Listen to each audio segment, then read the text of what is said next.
queria fazer uma reflexão com vocês nessa manhã a respeito do texto que está no livro de Efésios, capítulo 5. Os irmãos que puderem abrir aí para acompanhar a leitura, Efésios 5, dos versos 18 a 33. E depois, continuando ainda no capítulo 6, dos versos 1 até o verso 9. Efésios 5, a partir do 18 até Efésios 6, versículo 9. Eu vou fazer a leitura aqui na versão revista e atualizada. Então, aqueles que tiverem outra versão, façam aí as adaptações, né? E não vos embriagueis com vinho, no qual há dissolução, mas enchei-vos do Espírito, falando entre vós com salmos, entoando e louvando de coração ao Senhor, com hinos e cânticos espirituais, dando sempre graças por tudo a nosso Deus e Pai, em nome de nosso Senhor Jesus Cristo, sujeitando-vos uns aos outros no temor de Cristo. As mulheres sejam submissas a seu próprio marido, como ao Senhor, porque o marido é o cabeça da mulher, como também Cristo é o cabeça da igreja, sendo este mesmo o Salvador do corpo. Como, porém, a igreja está sujeita a Cristo, assim também as mulheres sejam em tudo submissas ao seu marido. Maridos, amai vossa mulher, como também Cristo amou a igreja e a si mesmo se entregou por ela, para que a santificasse, tendo-a purificado por meio da lavagem de água pela palavra, para apresentar a si mesmo igreja gloriosa, sem mácula, nem ruga, nem coisa semelhante, porém santa e sem defeito. Assim também os maridos devem amar a sua mulher como ao próprio corpo. Quem ama a esposa, a si mesmo se ama. Porque ninguém jamais odiou a própria carne, antes a alimenta e dela cuida, como também Cristo o faz com a igreja, porque somos membros do seu corpo. Eis porque deixará o homem a seu pai e sua mãe, e se unirá à sua mulher, e se tornarão os dois uma só carne. Grande é este mistério, mas eu me refiro a Cristo e à igreja. Não obstante vós, cada um de per si, também ame a própria esposa como a si mesmo, e a esposa respeite ao marido. Capítulo 6, versículo 1 a 9. Filhos, obedecei a vossos pais no Senhor, pois isto é justo. Honra a teu pai e a tua mãe, que é o primeiro mandamento com promessa, para que te vá bem e sejas de longa vida sobre a terra. E vós, pais, não provoqueis vossos filhos à ira, mas criai-os na disciplina e na admoestação do Senhor. Quanto a vós outros servos, obedecei a vosso Senhor segundo a carne, com temor e tremor, na sinceridade do vosso coração, como a Cristo, não servindo à vista, como para agradar a homens, mas como servos de Cristo, fazendo de coração a vontade de Deus, servindo de boa vontade como ao Senhor e não como a homens, certos de que cada um, se fizer alguma coisa boa, receberá isso outra vez do Senhor, quer seja servo, quer livre. E vós, senhores, de igual modo, procedei para com eles, deixando as ameaças, sabendo que o Senhor, tanto deles como vosso, está nos céus, e que para com ele não há acepção de pessoas. O nosso versículo base desses versos todos que foram lidos vai ser o versículo do capítulo 5, 18. Vamos ler todos juntos? E não vos embriagueis com vinho, no qual há dissolução, mas enchei-vos do Espírito. E é sobre isso que eu gostaria de refletir e meditar com os irmãos nessa manhã. O que significa sermos cheios do Espírito? Quais as implicações disso na nossa vida? Como podemos ser cheios do Espírito Santo de Deus? E esse é um tema de muita importância, porque a gente percebe que esse versículo apresenta para a gente uma ordem, né? Paulo está falando aqui, enchei-vos. Que tempo que está o verbo? Imperativo. O verbo imperativo a gente estudou lá no ginásio, né? No meu tempo era ginásio, agora não sei como é que é, Gislaine? Ensino fundamental, né? A gente estudou lá, né, os tempos verbais, né? E o imperativo significa ordem. Então, ser cheio do Espírito Santo, segundo esse versículo, não é uma opção, é uma ordem. Então, a primeira coisa que a gente tem que pensar, né, é se nós, como cristãos, eu estou na igreja, fui batizado quando era bebê, né? Desculpa aí, os batistas, né, tem lá esse dilema com os presbiterianos, do batismo infantil e tal, né? Mas, considerando que eu fui batizado como bebê, eu estou na igreja há 62 anos, 6 meses e alguma coisa, né?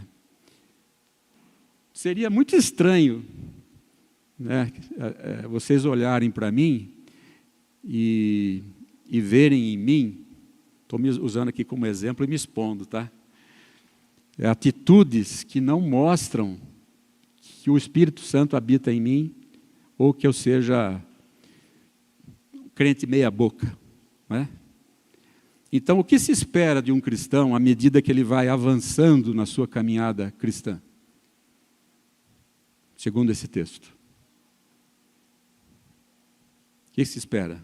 Que ele seja cheio do Espírito. Então, a primeira pergunta que eu faço para você: quanto tempo você conhece a Jesus? Quanto tempo você está caminhando com Ele? E como é que você se classifica entre um crente recém-convertido e um crente que já caminhou, já teve muita vida com Deus e que é caracterizado por uma vida cheia do Espírito Santo? Em que, de 0 a 10, onde é que você está? Talvez a instrução mais simples para a gente ter uma ideia disso é perguntar para a esposa e a esposa para o marido, né? Que nota você me dá aí na plenitude do Espírito, né? Porque o lugar mais difícil da gente mostrar que a gente é cheio do Espírito, onde que é? Dentro de casa. Especialmente no relacionamento conjugal. Né, Cris? Nós estamos construindo, né? Meus irmãos, é duro, hein? O meu engenheiro lá, que fez a planta, ele falou assim: para mim, se um casal passar pela construção de uma casa e continuar junto, não separa mais, né? Porque são situações de conflito, né? Eu gosto de uma coisa, ela gosta de outra. Quem é que vai ceder? Eu quero mesa retangular, ela quer mesa redonda. O que a gente faz? Par ou ímpar? Quem escolhe? Quem ganha? Né? Então, é importante que a gente tenha essa avaliação, autoavaliação, né? De 0 a 10, onde é que você está com relação a ser cheio do Espírito Santo? E é um tema também de alguma polêmica, né? Porque a gente sabe que existem movimentos, especialmente os movimentos pentecostais, que entendem um pouco diferente do que nós, que somos uma igreja reformada histórica, né? Presbiterianos, batistas, metodistas, né? Eles entendem um pouco diferente essa questão do Espírito Santo, né? Então, em geral, para o pentecostal, a evidência de ser cheio do Espírito Santo é falar em línguas. Não falou em línguas, esse é frio. Ainda não foi batizado com o Espírito Santo, né? E nós entendemos que pela palavra não é isso, né? Para nós, cheios do Espírito Santo, significa nós evidenciarmos no nosso dia a dia, né, desde que a gente acorda até a hora que a gente vai colocar a nossa cabeça no travesseiro, uma vida pautada, controlada pelo Espírito Santo de Deus. Então, ao longo do tempo, tem havido essas dissensões aí entre esses movimentos, né? O texto de Efésios 5, nesse contexto de discussão, exatamente do que significa ser cheio do Espírito Santo, ele é muito importante, né? Efésios foi escrito por uma igreja, a igreja de Éfeso, né? Que foi uma igreja que cujos membros, né, passaram pela experiência de Atos 2. O que aconteceu lá em Atos 2? Descida do Espírito Santo, Pentecostes, né? Então eles viram, esses irmãos da igreja de Éfeso, eles viram o quê?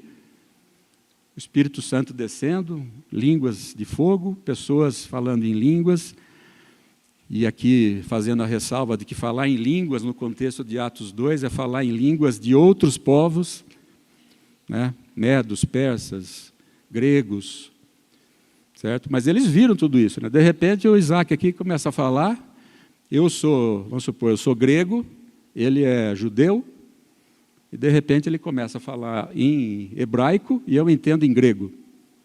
Foi isso que aconteceu lá em Atos 2. Aí todos se maravilhavam, porque os gregos não entendiam o que os medos estavam escutando, os persas não entendiam o que os judeus estavam escutando, mas cada um entendia na sua própria língua. Então a gente vê aqui, é como se fosse uma torre de Babel ao contrário. Então, se na torre de Babel os povos se dividiram por causa da diferenciação de línguas, em Atos 2 os povos se unem porque passam a entender a mensagem do Evangelho na sua própria língua. Lá em Atos 2 aconteceu então a descida do Espírito Santo, o Pentecostes. Em Atos 8, a gente vê lá a experiência de Filipe indo até Samaria, e lá ele cura, ele faz sinais, ele expulsa espíritos imundos. Em Atos 10, o Espírito Santo desce sobre os gentios, aqueles povos que não eram judeus, na casa de Cornélio. Atos 19, Paulo impõe as mãos sobre os discípulos de João Batista, que haviam sido batizados segundo o batismo de João Batista. E eles não sabiam, se vocês lerem o texto de Atos 19, de 1 a 7, vocês vão ver lá que eles não sabiam que o Espírito Santo tinha descido lá no capítulo de Atos 2. Então, Paulo vai e impõe a mão sobre esses discípulos pré-batizados por João Batista e os batiza e faz com que eles recebam o Espírito Santo. Então, Atos é um livro onde a manifestação do Espírito Santo é plena. Ele está em todos os, praticamente, capítulos do livro de Atos. E a igreja de Éfeso, através dos seus membros, passou por tudo isso, certo? E aí a gente vai para o texto de Atos 19, versículo 15, onde a gente vê que alguns judeus exorcistas e ambulantes tentavam invocar o nome do Senhor Jesus e expulsar espíritos malignos, especialmente os 7 filhos do judeu chamado Seva, lá segundo o texto, né? E qual foi a resposta do espírito maligno para esses judeus? Mas o espírito maligno lhes respondeu: conheço a Jesus e sei quem é Paulo, mas vós, quem sois? Mostrando que existe no mundo espiritual um discernimento de quem somos nós. É o que a Bíblia chama, em outros textos, não vou referenciar aqui porque daria outro estudo, né? Do selo do Espírito. Você sabia que você tem um selo do Espírito Santo? Eu já comentei aqui, mas vou repetir porque acho que é apropriado, né? Os guarda-roupas do meu pai e da minha mãe, quando casaram, vieram de São Paulo. Meu pai era ferroviário. E ele despachou esses guarda-roupas de São Paulo para Botucatu. E até hoje, se a gente for lá na casa da minha mãe e meu pai, se eu olhar atrás lá do guarda-roupa, tem um monte de selo. O que são esses selos? Um sinal de que o preço do transporte foi pago, certo? E aí a gente lembra daquele texto de Efésios, né? Ele nos transportou do império das trevas para o reino do Filho do seu amor. Então, aqueles que tiveram uma experiência de entrega a Jesus como seu Senhor e Salvador, têm o selo do Espírito e são reconhecidos no reino espiritual como tal. De alguma maneira, espiritualmente, esses espíritos malignos olham para a gente, que é de Jesus, e identificam em nós esse selo. Eu não sei como é que é isso, mas eu sei que é. Né? Porque eu pessoalmente já tive experiências com espíritos malignos e percebi que eles me reconheciam como alguém de Jesus. Né? E você tem essa certeza? Deixa eu botar aqui um espírito, uma pessoa que possessa, né? E pedir para você orar pela pessoa. O que é que esse espírito vai responder? Conheço quem é Paulo, mas vós quem sois? Quem é você? Você tem o selo do Espírito, essa marca? E o interessante também da carta aos Efésios é que, apesar dos membros dessa igreja terem passado por todas essas experiências pentecostais relatadas em Atos, o que é que Paulo fala no versículo 18 para essa igreja? O versículo tema do nosso estudo. Não vos embriagueis com vinho, no qual há dissolução, mas enchei-vos do Espírito. O que dá para a gente entender disso? Né? Que aquelas experiências lá dos livros de Atos, experiências, algumas delas sobrenaturais, não necessariamente são provas incontestáveis de que somos cheios do Espírito Santo. Ser cheio do Espírito Santo é mais do que você falar em línguas, eventualmente, ou você ter um dom de profecia, um dom de cura. Ser cheio do Espírito Santo é algo mais do que isso. Ser cheio do Espírito Santo tem a ver com a nossa natureza, quem nós somos e como nós vivemos, atribuir glória a Deus através da ação do Espírito Santo, modificando a nossa forma de pensar, de agir, de falar e de sentir. Amém? Amém? Ah, bom.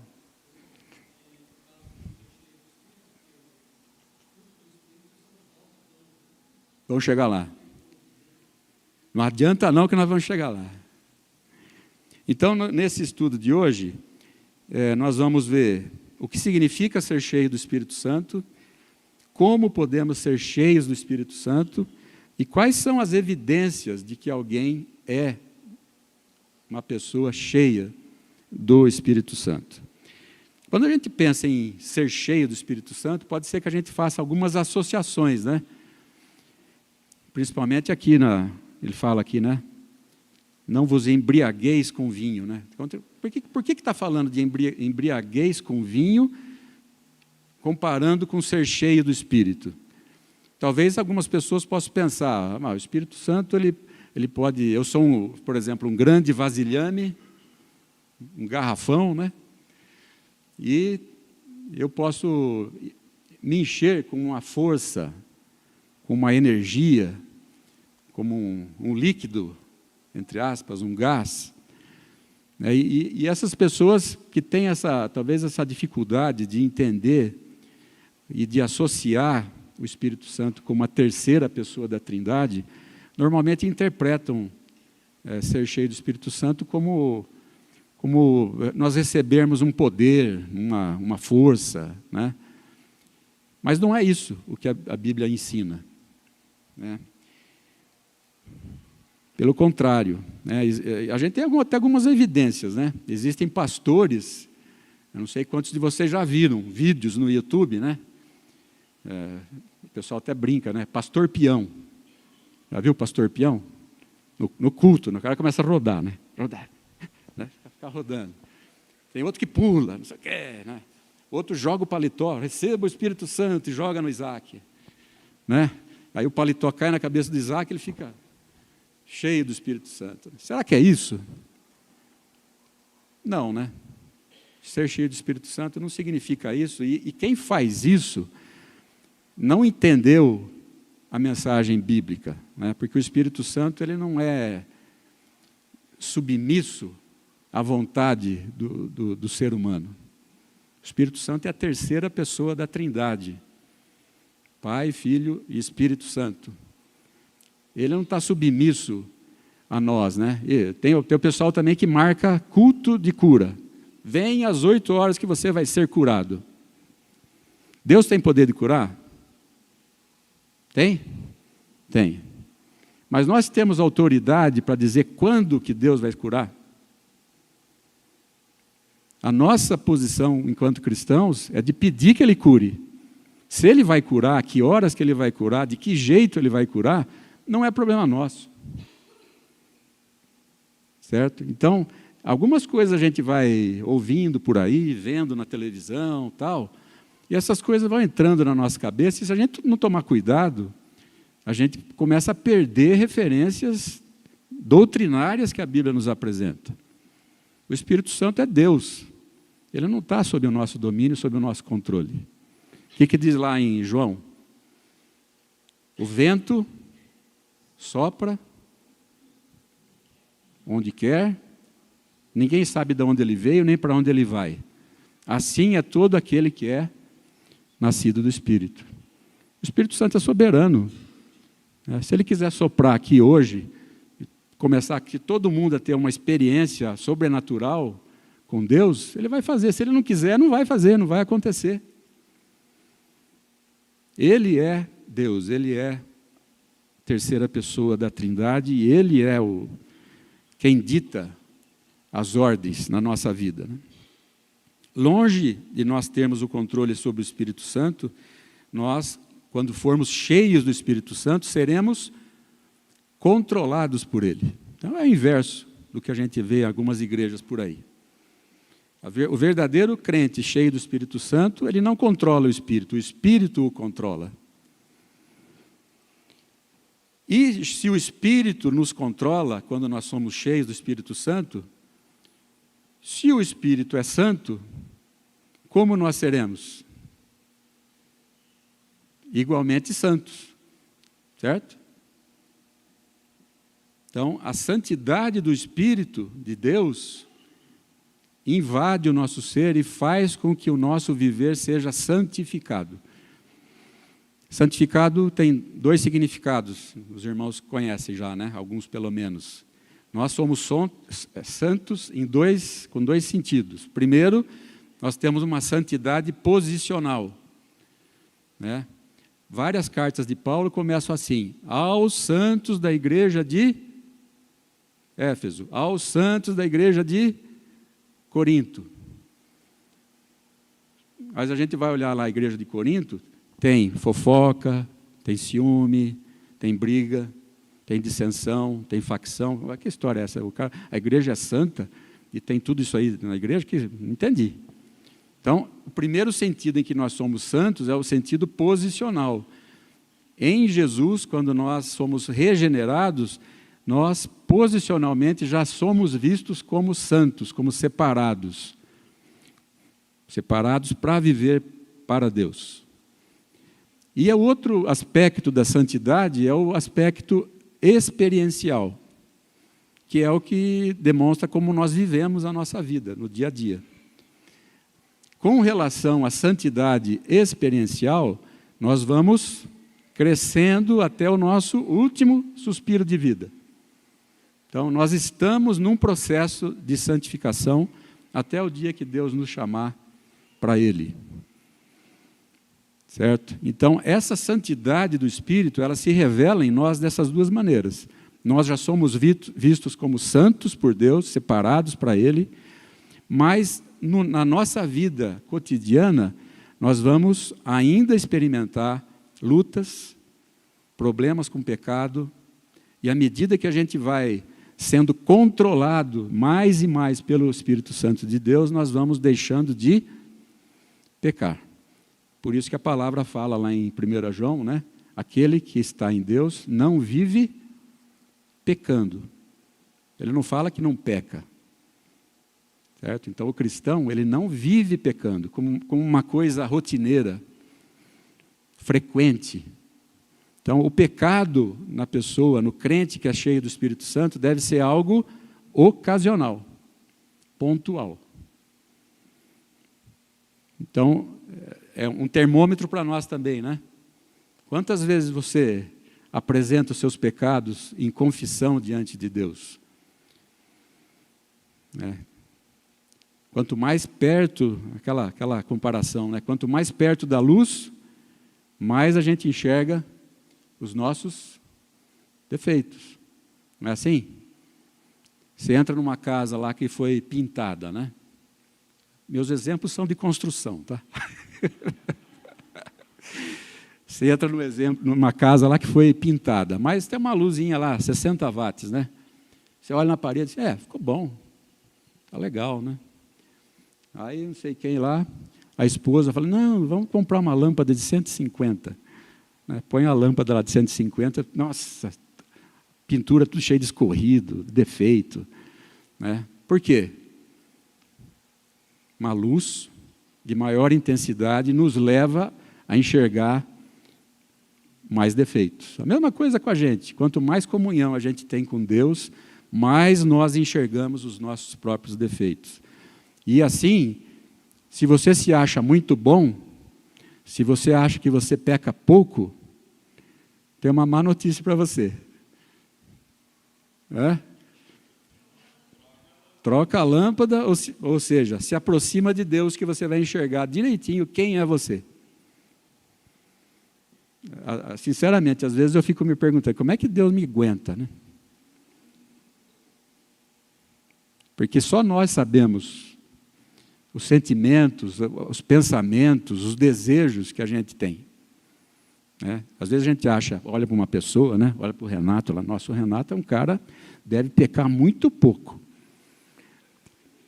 Né? Que a gente não conhece, mas Deus sabe, Deus sonda o coração. Então, proximidade com Deus faz com que nós reconheçamos o nosso pecado com mais frequência. E, reconhecendo, que a gente peça perdão com mais frequência. E Paulo, aqui nesse texto de Efésios 5:18, ele apresenta um contraste, né?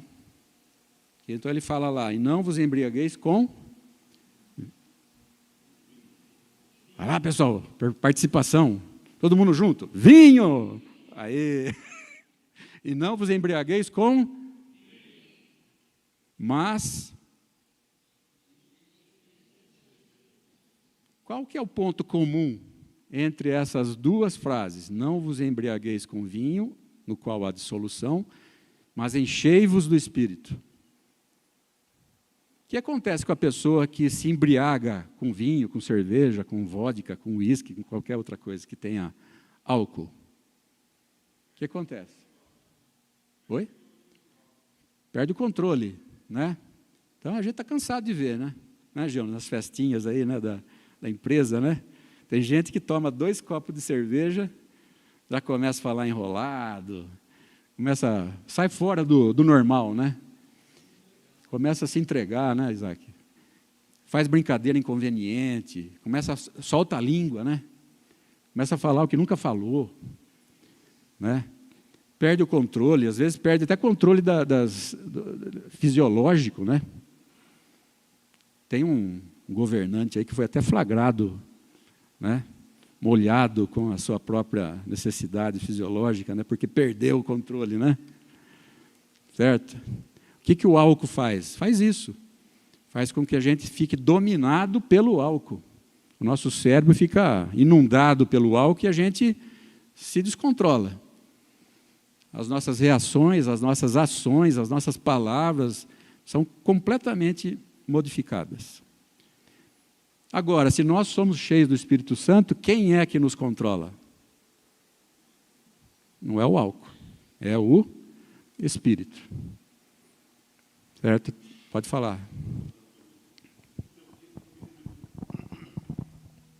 É porque há como que um paralelo, né? Não vos embriagueis com vinho, mas enchei-vos do Espírito Santo. Mas a percepção daqueles que ouviam, né, em Atos 2,13, dizia assim, e outros zombavam dizendo, estão cheios de mosto. Outras versões dizem, estão cheios de vinho novo. O que quer dizer? Porque me parece que a percepção dos que estavam de fora, vendo as atitudes daqueles que estavam cheios do Espírito Santo, se assemelhavam a alguém que estava embriagado, é o que eu interpreto.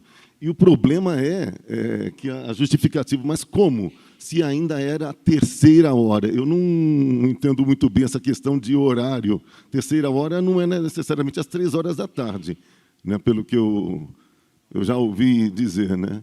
Então, por que a percepção dos outros era de que se assemelhava a alguém que estava embriagado? Ao perceber pessoas manifestando, digamos assim, estarem cheias do Espírito Santo.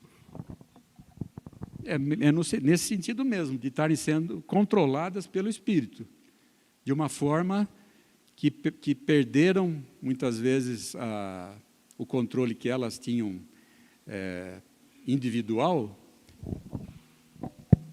e passaram a se deixar ser controladas pelo Espírito, comparando com o vinho, né? Você tá lendo o texto de onde?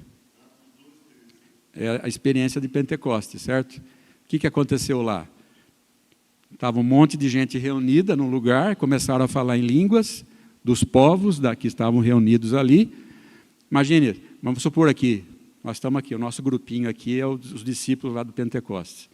De repente, o Espírito Santo vem sobre nós, em forma de língua, em pomba, etc., e você começa a falar em russo, o mulá fala em como é que é? Dari, a Cláudia fala em inglês, o Isaac fala em hebraico, o Gilmar fala em espanhol, certo? E eu estou aqui de fora assistindo. O que esses caras estão doidos, meu? Falando tudo, cada um uma língua, uma confusão aí, certo? Parece um bando de bêbado, né? Falando enrolado, que eu não entendo. É nesse sentido que ele coloca.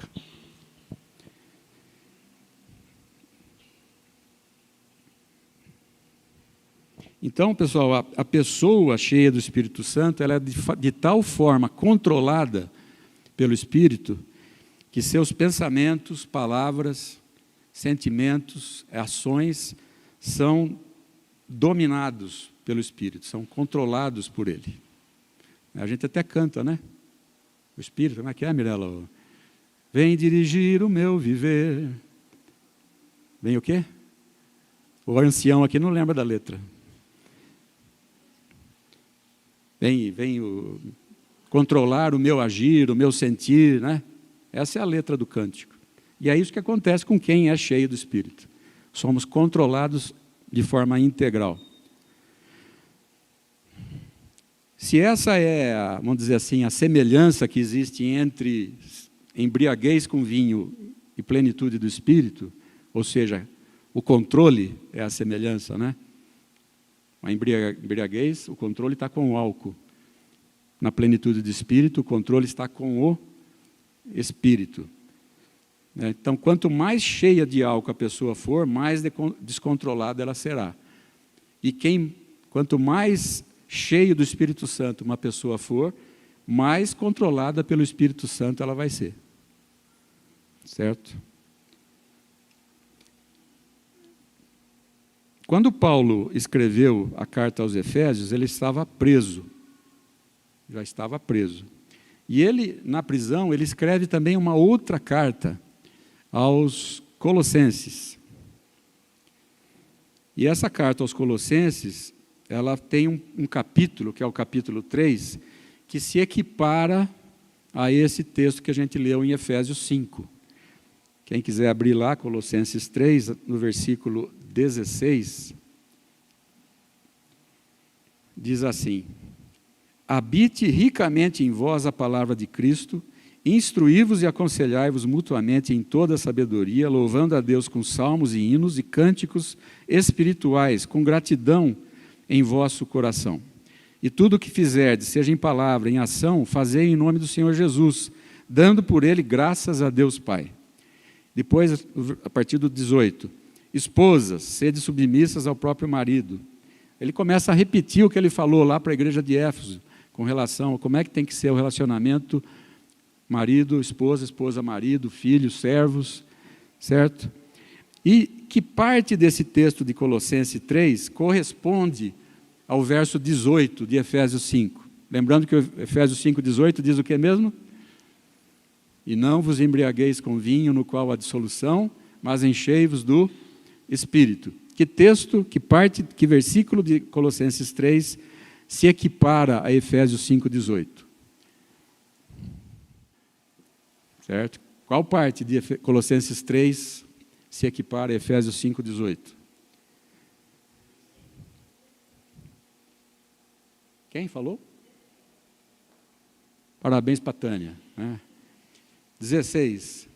Habite ricamente em vós a palavra de Cristo, instruí-vos e aconselhai-vos mutuamente em toda a sabedoria, louvando a Deus com salmos e hinos e cânticos espirituais, com gratidão em vosso coração.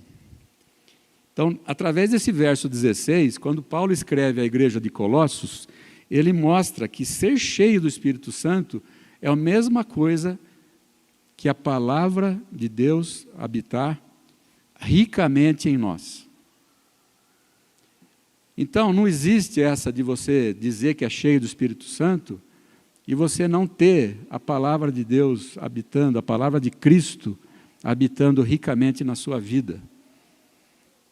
Tem outro texto lá de Jesus que ele fala, por que o pessoal lá faz tanta besteira? O que é que Jesus responde? Eles erram por não conhecerem as Escrituras. Então, pessoal, é muito complicado você dizer que é cheio do Espírito Santo e não conhecer a palavra de Cristo. Esses dois textos, Efésios 5,18 e Colossenses 3,16, nos mostram isso. A palavra de Cristo é quem nos leva a agir de acordo com a vontade de Deus. E o Espírito Santo faz o quê? A mesma coisa. Certo? Então, ser cheio do Espírito equivale a você ser cheio, ser rico, como diz o texto aqui de Colossenses, na palavra de Deus. E essa foi uma das razões pelas quais na Reforma Protestante foi dada tanta ênfase à palavra, né? Qual é um dos 5 S's aí que a Roberta pregou lá no banner lá? Sola Escritura. Somente a Escritura, é um dos 5 S's da Reforma, né? Por quê? Porque a Escritura, para nós, é a única regra de fé e prática.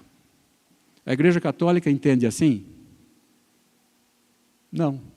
A Igreja Católica, ela entende que, além da Escritura, a Igreja tem um papel que eles chamam de magistério da Igreja. A Igreja tem um magistério, certo? A Igreja ensina, mas a Igreja ensina, a Igreja reformada, ensina o que está na palavra. A Igreja Católica, ela já coloca algumas coisas que a Igreja, ela coloca como dogma, certo? Alguns dogmas da Igreja Católica, que vocês podem me citar.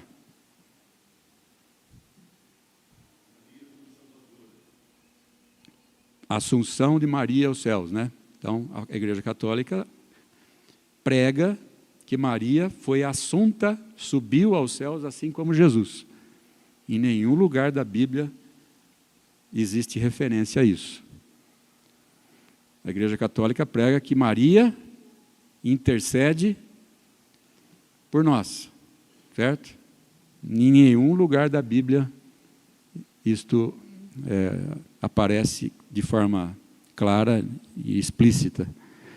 Então, ser cheio do Espírito Santo para nós é ser rico na palavra, no conhecimento da palavra, na prática da palavra.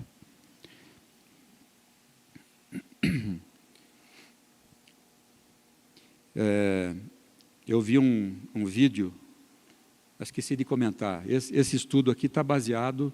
Cadê o Fernando? Ô, Fernando, esse estudo aqui está baseado num estudo do reverendo Augusto Nicodemos. Você que é fã dele, tá? Quem mais for. Então, eu estou falando aqui embasado também num senhor pregador, né? Mas ele conta nesse estudo de uma um homem que se converteu e a esposa não. E ele ficava muito chateado de ir à igreja e a esposa não. Né? Até que um certo dia lá apareceu uma profetisa na igreja, né? E fala para ele, o Senhor me revelou que Deus vai colocar uma serva de Deus no seu caminho. Uma mulher que vai professar a mesma fé, que vai te ajudar na sua caminhada cristã. Né? E aí o reverendo Nicodemos diz que esse homem foi procurá-lo no final de um culto, colocando essa situação. O que eu faço, pastor? Essa profetisa aí está falando que Deus está preparando uma outra mulher para mim, que é crente, que vai... Aí o Nicodemos falou para ele, irmão, o senhor que você conhece 1 Coríntios 7, 12 a 14? Ele falou, não lembro. Aí ele leu para esse irmão. 1 Coríntios 7, 12 diz assim, ao mais digo eu, não o Senhor, se algum irmão tem mulher incrédula e esta consente em morar com ele, não a abandone. Palavra de Deus, né? Nós precisamos do Espírito Santo para revelar alguma coisa para a gente, nesse sentido? Não, né? A palavra já está revelada, ela está aí, você não precisa... Então, às vezes a gente vê que pessoas são sedentas por terem revelações da parte de Deus, sendo que o que era para ser revelado já foi revelado. E nós temos que nos guiar a nossa vida pela palavra. O Espírito Santo vai revelar para a gente alguma coisa que contradiz a palavra? Nunca, né? Então, vamos nos pautar, vamos nos guiar pela palavra. Ser cheio do Espírito Santo é nós termos a nossa vida guiada pela palavra. Se alguém pegar outro evangelho que não seja esse, que seja anátema. O que é anátema? Nulo, sem valor. Certo? Daí a importância de nós conhecermos profundamente a palavra. Como é que nós podemos ser cheios do Espírito Santo? Bom, ficou claro aí o que significa ser cheio do Espírito Santo, né? Então, não é falar em línguas, não é fazer curas milagrosas, não é profetizar, é o quê? É sermos controlados pelo Espírito Santo. Termos a nossa vida diária influenciada, as nossas decisões, os nossos pensamentos, as nossas ações, pelo Espírito Santo de Deus. Então, como é que a gente pode ser cheio do Espírito Santo? Voltando lá, Efésios 5,18. E não vos embriagueis com...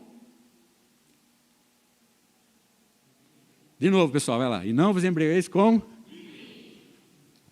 Mas enchei-vos do Espírito Santo. Primeira coisa que a gente tem que fazer para ser cheio do Espírito Santo. Não nos embriagarmos com vinho. Certo? Você quer ser cheio do Espírito Santo? Não se embriague com vinho. Não deixe que o álcool controle a sua vida. Certo? E aí a gente pode ficar pensando, mas que negócio estranho, né? Só não deixar o álcool controlar a minha vida e está tudo certo. Será que vinho aí significa só álcool? Significa tudo aquilo que controla a nossa vida no lugar do Espírito Santo. Certo? E aí cabe a análise, né? O que controla a sua vida? É o amor ao dinheiro? É o amor à sua família? É o sexo? É a necessidade de reconhecimento social?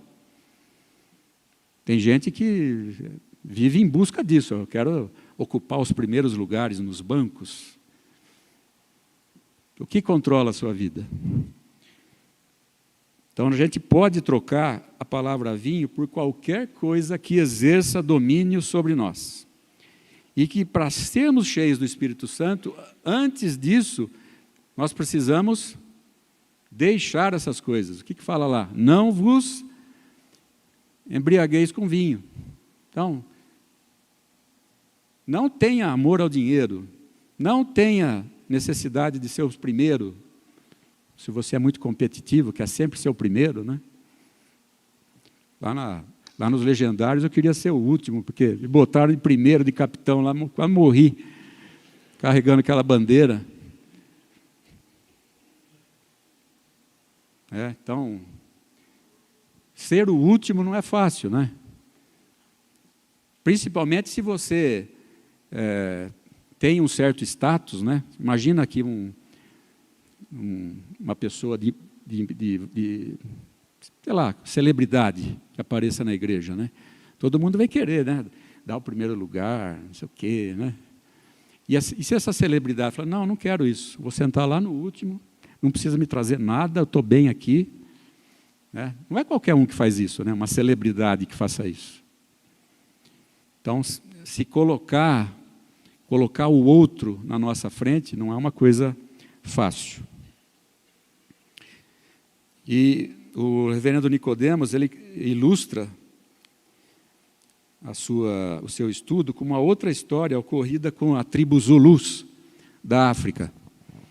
Teve um avivamento lá espiritual na década de 60, 70 na África, e os Zulus foram grandemente impactados pela ação do Espírito Santo. E diz que tinha uma mulher lá da tribo Zulu que fazia anos que não trocava de roupa e não tomava banho. E ele esteve lá, o reverendo Nicodemos, né? E ele conta que a linguagem que ele usa, né? A mulher tinha uma nhaca, né? Um fedor, né? Que ninguém conseguia ficar perto dela. Imagine, anos com a mesma roupa, sem tomar banho. E aí ela se converteu nesse avivamento espiritual. E ela queria participar dos cultos, das reuniões de oração, mas ninguém conseguia ficar perto dela. Imagine, Mirella, você está lá, reunião das mulheres de oração, né? Chega a mulher lá, 5 anos sem tomar banho, nem trocar de roupa. Acabava com a reunião de oração, né? Certo? Aí as irmãs que estavam já há mais tempo na igreja lá, resolveram comprar um vestido para ela. Falaram, vamos dar um vestido para ela, quem sabe ela se anima, né? A tomar um banho, se higienizar, né? Compraram o vestido, deram para ela. Na próxima reunião, aparece ela lá de vestidão novo e tal, mas não tinha tomado banho. Adiantou alguma coisa? Botar o vestido novo, limpinho? Se ela estava com aquele fedor, com aquela nhaca de anos sem higiene, não serviu para nada, né?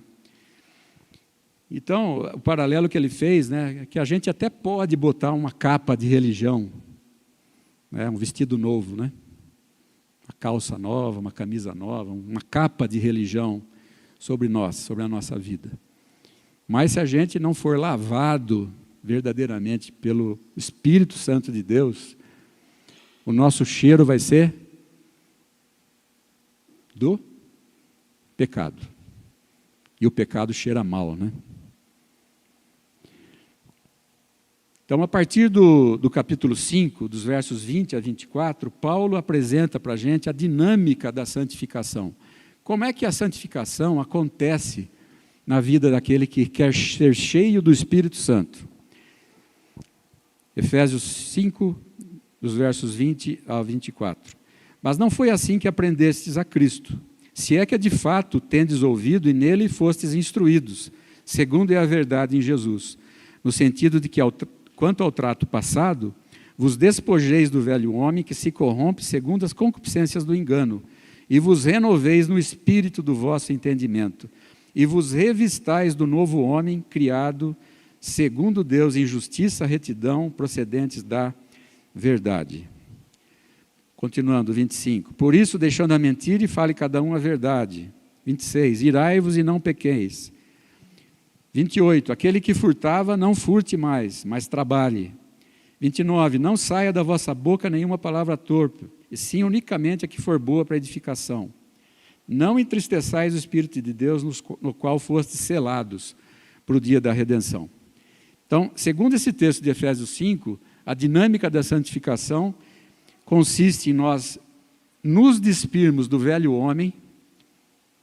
Quem é o velho homem?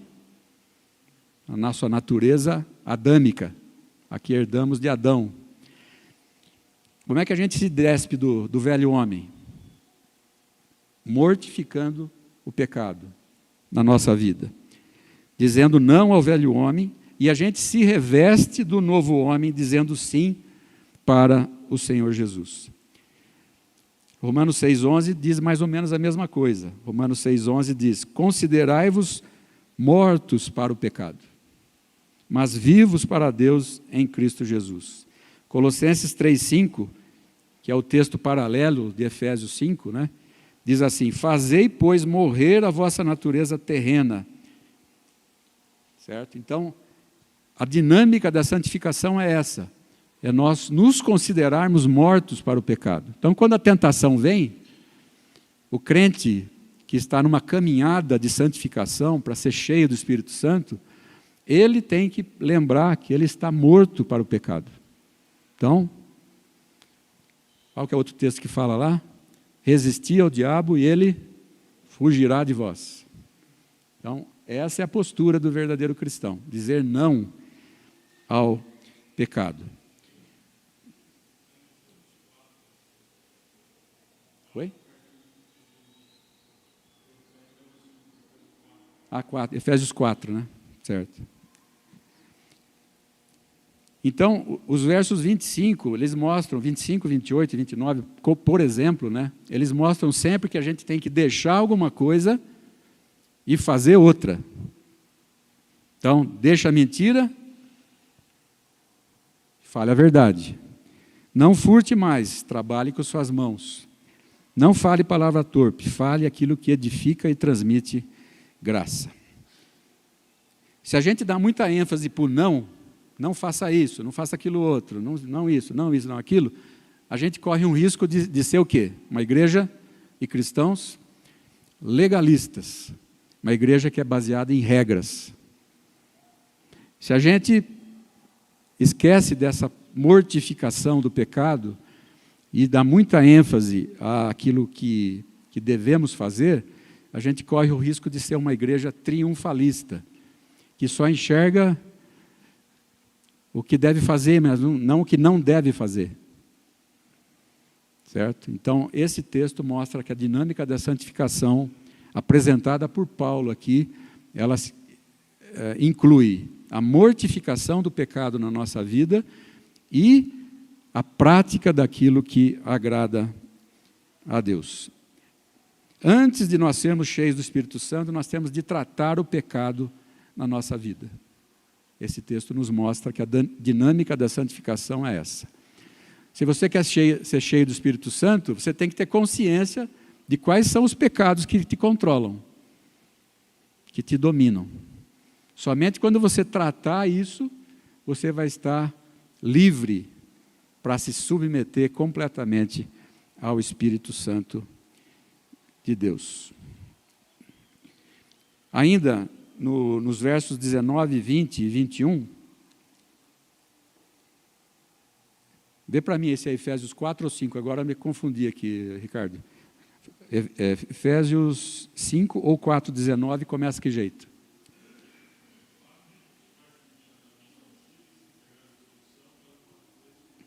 Então deve ser o 5. Isso.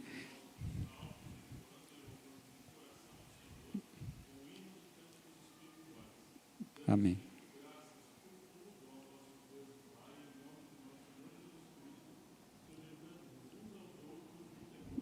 Isso, até aí. Então, esse texto, Efésios 5, 19, 20 e 21, nos dá algumas orientações de como nós podemos ser cheios do Espírito Santo. Falando entre vós com salmos, entoando e louvando de coração ao Senhor com hinos e cânticos espirituais. Através, então, do compartilhamento da palavra, da prática de devocionais, né?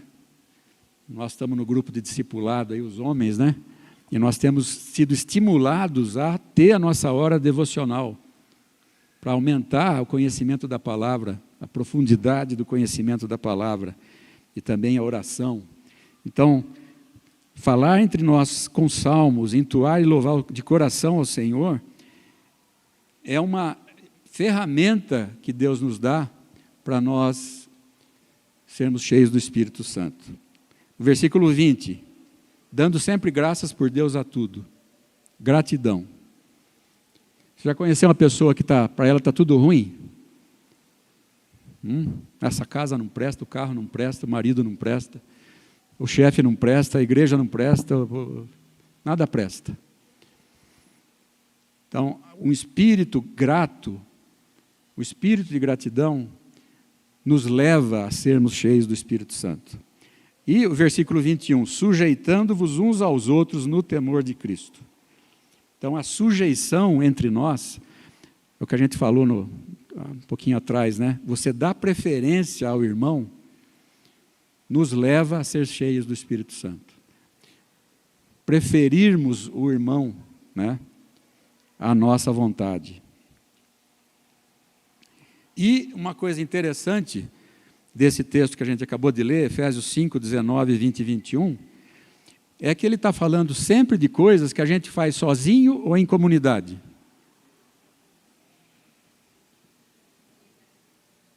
Fazemos isso em comunidade, certo? Falando entre vós com salmos, entoando e louvando de coração ao Senhor com hinos e cânticos, dando sempre graças a Deus, a nosso Deus e Pai, sujeitando-vos uns aos outros. Ou seja, a plenitude do Espírito Santo acontece com aqueles que fazem parte de uma comunidade de fé. Como é que um desigrejado, né, hoje está muito comum, né, os desigrejados, a pessoa teve alguma decepção com uma igreja, seja ela doutrinária ou por costume, e abandona a igreja e fala, não preciso da igreja, vou ser cristão sozinho. Né? Que jeito? Se a plenitude do Espírito Santo, através desse texto, ela é mostrada que ela só é possível em comunidade. O Pentecostes aconteceu quando? Para quem? Para um discípulo lá que estava orando e jejuando sozinho numa sala, ou os discípulos que estavam todos juntos numa reunião de oração? Então, não se esqueça disso. Igreja, apesar de imperfeita, apesar da igreja ter falhas, porque somos falhos, né? Continuamos sendo falhos, ainda é o melhor lugar para você buscar a plenitude do Espírito. Aliás, não é melhor, é o lugar para isso.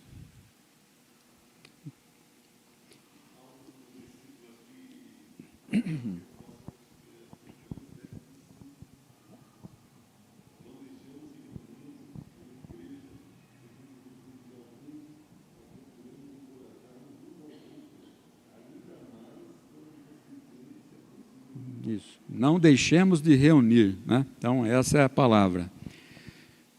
Agora, vocês acham que não ser cheio do Espírito Santo é pecado? Ou é opcional? Se entrasse um bêbado aqui, né, tropeçando, fazendo algazarra na igreja, e se esse bêbado fosse um membro da igreja, o que o conselho ia fazer? Posso usar seu exemplo, Isaac? Imagina o Isaac aqui, né? Cara legal, sério, sóbrio, né? Belo culto, ele abre a porta aí, bêbado, tropeçando aqui pelo corredor, né? Falando bobagem, né? O que o conselho faria? Não, Isaac? Disciplina. Porque é pecado, né? Um cristão não pode se embriagar. Não é da vontade de Deus que um cristão se embriague. Só que a gente esquece de um pedaço, né? O mesmo versículo que fala, não vos embriagueis com vinho no qual há dissolução, fala que a gente tem que ser cheio do Espírito. Então, embriagar é pecado, mas ser cheio do Espírito não é pecado. A gente facilita para o nosso lado, né? Então, pessoal, não ser cheio do Espírito Santo, não buscar a plenitude do Espírito Santo, é pecado. Significa que você não está valorizando o que Deus fez na sua vida e não está se entregando à ação dele. Certo? Ainda mais para os mais velhos, né? e aqui eu me incluo, né? 30, 40, 50 anos da igreja e a pessoa está do mesmo jeito. Pecado. Então, para não pecarmos, nós precisamos buscar ser cheios do Espírito Santo. Quais são as evidências? Terceiro ponto e último do nosso estudo. Quais são as evidências de que somos cheios do Espírito Santo? São duas coisas, basicamente, que também podem ser entendidas como uma só, né?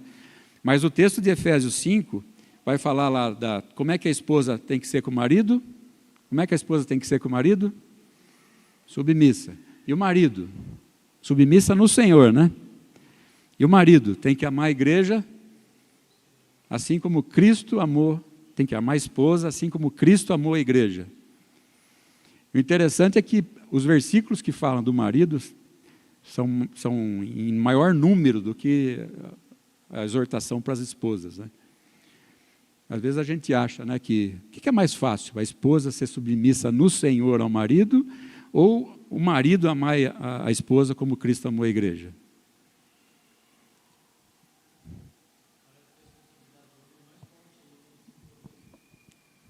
Não sei dizer o que é mais difícil, mas no mínimo são coisas iguais, eu acho.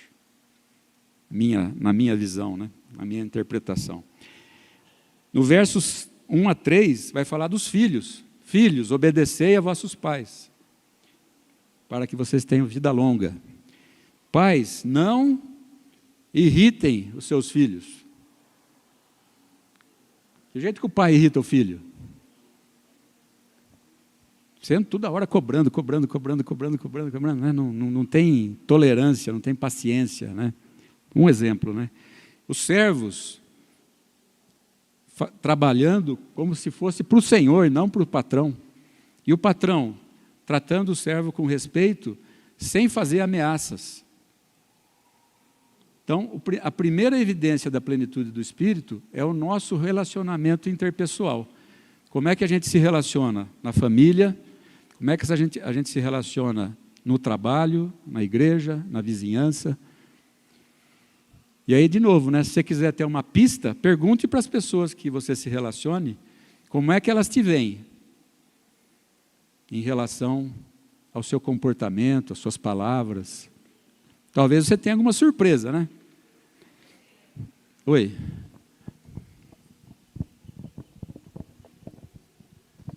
E a evidência, eu acho que da gente estar cheia do Espírito Santo é demonstrar o fruto do Espírito, né? Quando a gente pensa naquela listinha do fruto do Espírito, a gente vê que só por meio disso a gente consegue executar, inclusive, essas ordenanças, a mulher ser submissa, o marido amar a esposa, né? Então, o fruto do Espírito na nossa vida, né?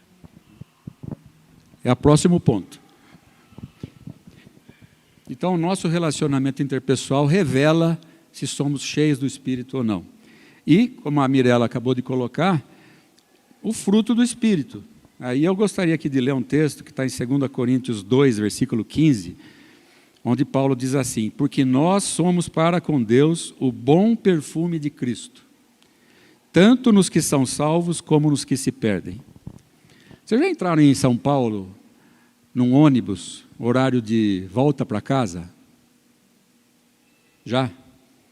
O ônibus está apinhado de gente, e tem gente que usa Rexona, o outro usa Axe, o outro usa Cachemir Bouquet. Meu Deus! Tem outros que não usa nada, está com aquele cheiro de suor do dia inteiro. Qual é o perfume desse ônibus? Você está doido para sair do ônibus, né? Certo? E às vezes a gente não lê esse texto aqui, né? Não dá muita importância para ele. Como é que nós podemos exalar o bom perfume de Cristo?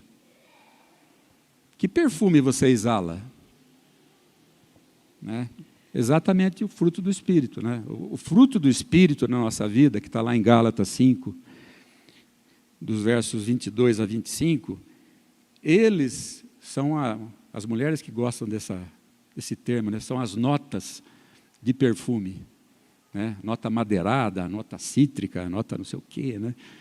Então, o fruto do Espírito compõe o nosso perfume que a gente exala com quem a gente se relaciona, né?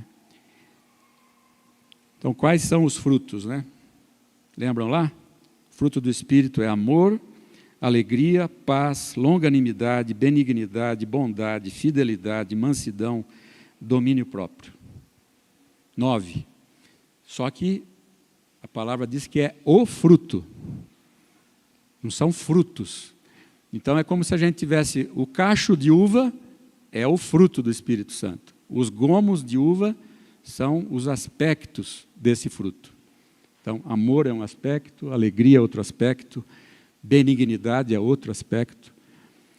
E a gente tem que olhar como é que está o nosso cacho, né? Como é que está lá o gomo do seu cacho, do fruto do Espírito? O gomo da benignidade. Ele está murchinho ou está bonitão lá? Você vai no cacho de uva, você quer pegar aquele primeiro gomo que está bonito, né? Quais aspectos do fruto do Espírito você precisa desenvolver? E aqui, para terminar, pessoal, fazendo um paralelo desse fruto do Espírito, como nós temos o nosso relacionamento com Deus, quando somos cheios do Espírito, e como nós influenciamos o nosso próximo, quando nós temos e somos cheios do Espírito Santo. Então, o primeiro aspecto é o amor, certo? É o primeiro que aparece. Não é à toa que o amor é o primeiro dos gomos do fruto do Espírito. Por que o amor é o primeiro? Porque o amor é o vínculo da perfeição. O cumprimento da lei é o amor. Deus é amor. Como é que está o amor na sua vida? O que você faz é revestido de amor? A forma como você trata as pessoas é revestida de amor? Então, quando eu amo a Deus, é de se esperar que eu ame o meu próximo, né? O que diz lá 1 João? Se você diz que ama a Deus a quem não vê, mas odeia o seu próximo, você está mentindo.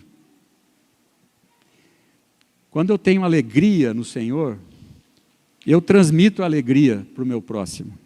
Quando eu tenho paz com Deus, eu busco a paz com o meu próximo. Quando eu reconheço a benignidade de Deus para comigo, eu sou benigno para com o meu próximo. Quando eu reconheço a longanimidade, a paciência de Deus para comigo, eu também sou longânimo, paciente com o meu próximo.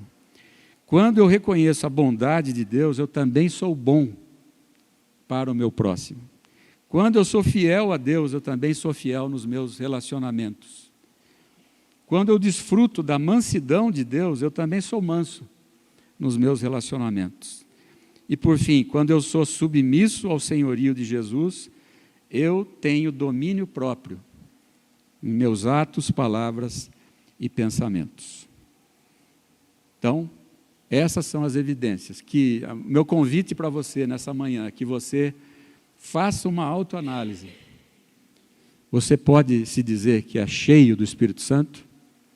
Você identificou algumas lacunas que você precisa trabalhar, pecados que você precisa deixar, virtudes que você precisa cultivar? Coloque isso diante de Deus.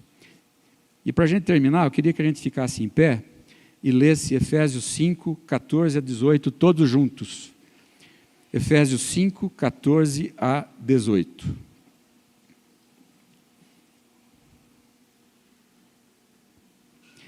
Vamos ler? Pelo que diz: desperta, ó tu que dormes. Vamos ler de novo o desperta? Vamos acordar alguém? Como é que você acorda uma pessoa? Acorda, vai acordar, está atrasado. Assim? Tem gente que até chacoalha o outro, né? Então, desperta, ó tu que dormes, tem que ser com energia. Vai lá. Desperta, ó tu que dormes. Você está dormindo na igreja? Você está dormindo na sua vida, no seu relacionamento com Deus, com Jesus, com o Espírito Santo? Levanta-te, vamos ler? Levanta-te de entre os mortos e Cristo te iluminará. Portanto, vede prudentemente como andais, não como necios, e sim como sábios, remindo o tempo, porque os dias são maus. Por esta razão, não vos torneis insensatos, mas procurai compreender qual a vontade do Senhor. E não vos embriagueis com vinho, no qual há dissolução, mas enchei-vos do Espírito. Amém?